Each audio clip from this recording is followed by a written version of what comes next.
What if I told you Apple's upcoming iPhone event isn't just about faster chips and fancier cameras this year? Get ready, because the rumors suggest a design shakeup so significant, it might just redefine what we expect from a mainstream iPhone. Apple's big September event is just around the corner, and as always, the rumor mill spins at full speed. We are talking about the iPhone 17 lineup, and while we patiently await that official reveal, the leaks offer us quite a peek behind the curtain. The most intriguing whisper centers on a new, ultra-thin model, likely stepping into the spotlight as the iPhone 17 Air. Picture this, a phone so slim, it might feel like a different species compared to what you hold now. Sources suggest it will feature a more basic A19 chip and just a single camera lens, a strategic move perhaps, given its Air designation, much like Apple's lightweight laptops. What is truly fascinating is the debate over its build materials. One prominent analyst indicates the Air will sport a titanium frame, making it the sole model in the 17 series to use that premium metal, while the Pro and standard models might actually revert to aluminum. Yes, you heard that right, aluminum for the Pros.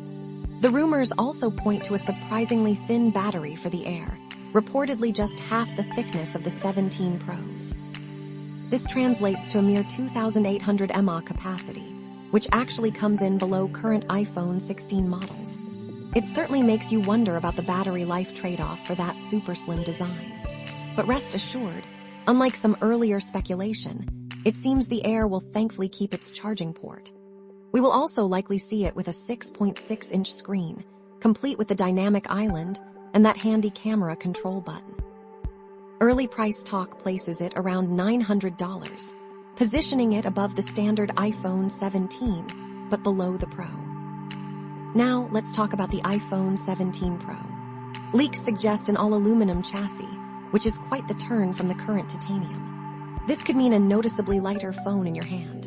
We are also hearing about an updated antenna design for better wireless signal strength, possibly wrapping around a wider rear camera bump.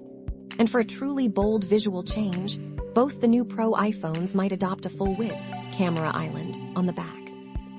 Imagine a sleek black-cased iPhone with this distinct new panel, as some recent, spotted in the wild, images seem to show.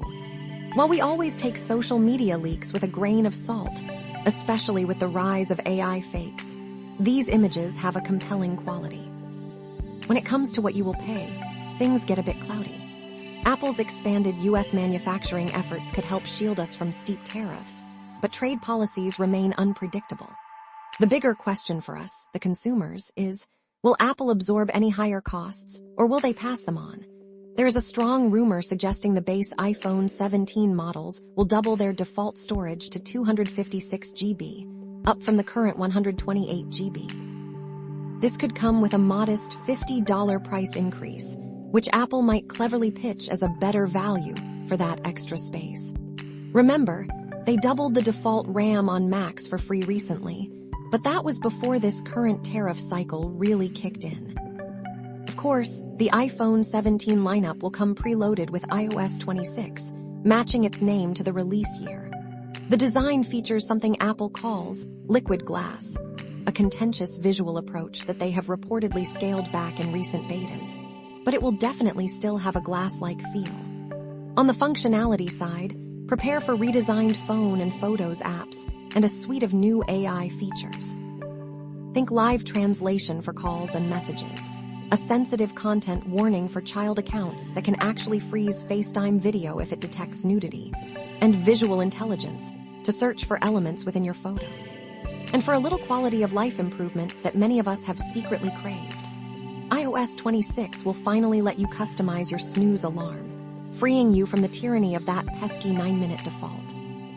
This new iOS is already available as a public beta, and it is compatible with models all the way back to the iPhone 11. Beyond the iPhones, we anticipate new Apple Watch products, likely the Series 11, maybe an Ultra 3, and an updated SE, all running watchOS 26. We might also see refreshed AirPods Pro, which had their last major update in 2022, and perhaps even new AirTags. And for those with a keen eye on the future, Recent beta software builds have hinted at a laundry list of new hardware, including a new Apple TV, HomePod Mini, a refreshed Apple Studio display monitor, and even 2 new iPads. While we do not expect all of these to share the stage with the iPhone 17 in September, given Apple's preference to keep its star performer center stage, some could certainly arrive later this year, perhaps at a separate Mac-centric event in October. So, as we look ahead to Apple's next big reveal, we are seeing a potential shift that goes beyond just iterative updates. Are we entering an era where Apple begins to segment its flagship line even further, offering truly distinct experiences beyond just screen size? It feels like Apple is taking some calculated risks, pushing design boundaries, and perhaps even rethinking what a standard iPhone really means. What are you most excited to see from Cupertino this September? Let us know what you think, and make sure you subscribe to stay on top of all the latest tech news.